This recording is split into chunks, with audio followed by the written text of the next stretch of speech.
Mahfud MD tolak jadi cawapres dampingi Anies Baswedan. Pak Saihu waktu ke rumah bersama Al-Muzamil kan, beliau menjajaki untuk mencari calon wapresnya Anies. Antara lain bertanya, Pak Mahfud bersedia enggak? Enggak, saya bilang, karena di koalisinya Bapak itu, Partai Nasdem, Partai Demokrat, dan PKS itu punya ada yang calonnya dari partainya sendiri. Nanti kalau saya ngajak ke situ, saya malah merusak demokrasi kalau yang satu keluar karena Anda ngajak saya kan.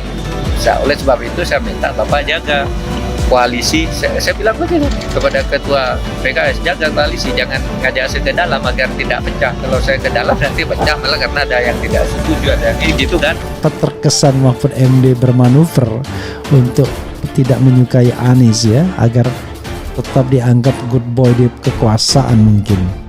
Mulanya Denny bercerita bahwa hal itu disampaikan saat terakhir bertemu di rumah dinas Mahfud. Jadi pertemuan terakhir saya dengan beliau itu, salah satu pesan Pak Mahfud itu semacam ini. Mas Denny, tolong bantu Anies Baswedan untuk jadi calon presiden supaya demokrasi kita lebih sehat. Saya bilang, oh ini ada apa ini? Hahaha, kata Denny sembari tertawa dalam acara Gaspol. Ini yang barangkali menggambarkan kenapa elektabilitas Anies makin kesini, makin kesana, makin tidak naik-naik, bahkan makin nyungsep, makin tidak bergerak ke atas. Frustasi pasti, apalagi sekarang sudah mulai ada keraguan-raguan dari partai pengusungnya.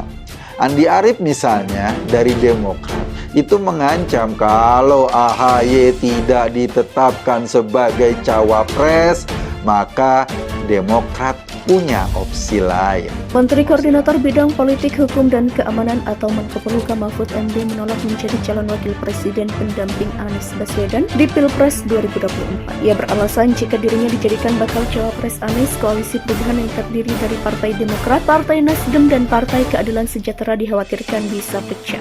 Mahfud MD mengatakan jika perpecahan koalisi perubahan terjadi akan berimbas pada gagalnya Anies Baswedan maju menjadi capres lantaran kekurangan syarat mendapatkan tiket presidential threshold 20% jumlah kursi DPR dan 25% suara sah nasional pemilu 2019. Diketahui hasil pemilu 2019 lalu Nasdem mendapat suara sah nasional 9,05%, PKS mendapat 8,21% dan Demokrat 7,77%. Sehingga gabungan ketiga parpol memiliki total suara 25,03%. Sementara perolehan kursi DPR ketiga parpol di pemilu 2019 yakni Nasdem 59 kursi atau 10,26%, Demokrat 54 kursi atau 9,39% dan PKS 50 kursi atau 8,70%, sehingga ketiganya punya total jumlah kursi di DPR sebanyak 28,35%. Mahfud MD juga mengakui dirinya telah meminta pakar hukum tata negara Denny Indrayana untuk membantu Anies Baswedan bisa menggenggam tiket maju sebagai capres. Permintaan itu kata dia bukan tanpa sebab, pasalnya ia khawatir Anies Baswedan tak mengantongi tiket pilpres dan pemerintah dituduh menjegal ex-gubernur DKI tersebut. Ketua DPP Nasdem Willy Aditya mengungkapkan nama bakal calon wakil presiden pendamping Anies Baswedan dalam Pilpres 2024 sudah mengerucut ke satu nama. Ia menyebut bakal cawapres Anies Baswedan sudah diputuskan oleh tim 8.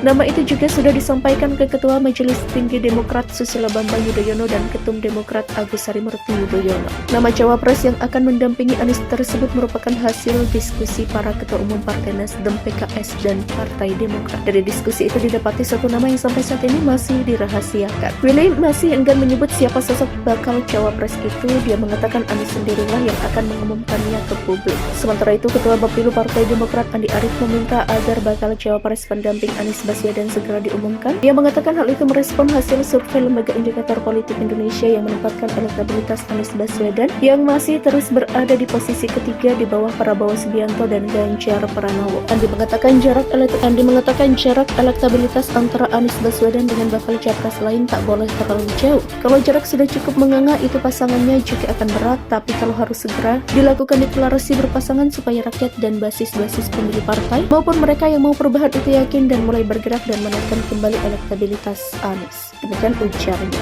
lantaran kekurangan syarat mendapatkan tiket presidential threshold 20% jumlah kursi DPR dan 25% suara sah nasional pemilu 2019.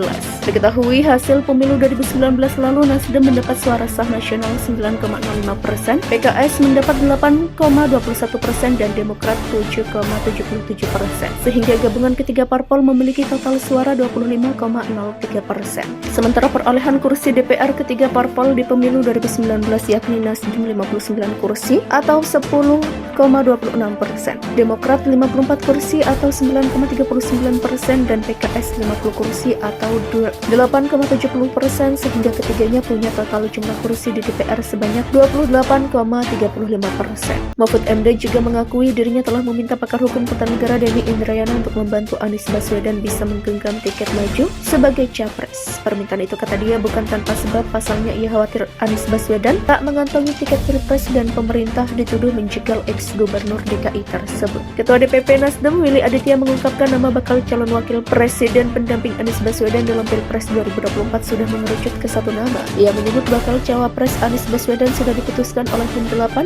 Nama itu juga sudah disampaikan ke Ketua Majelis Tinggi Demokrat Susilo Bambang Yudhoyono dan Ketum Demokrat Agus Harimurti Yudhoyono. Nama cawapres yang akan mendampingi Anies tersebut merupakan hasil diskusi para ketua umum Partai Nasdem, PKS, dan Partai Demokrat. Dari diskusi itu didapati satu nama yang sampai saat ini masih dirahasiakan. Willy masih enggan menyebut siapa sosok bakal cawapres itu. Dia mengatakan Anies sendirilah yang akan mengumumkannya ke publik.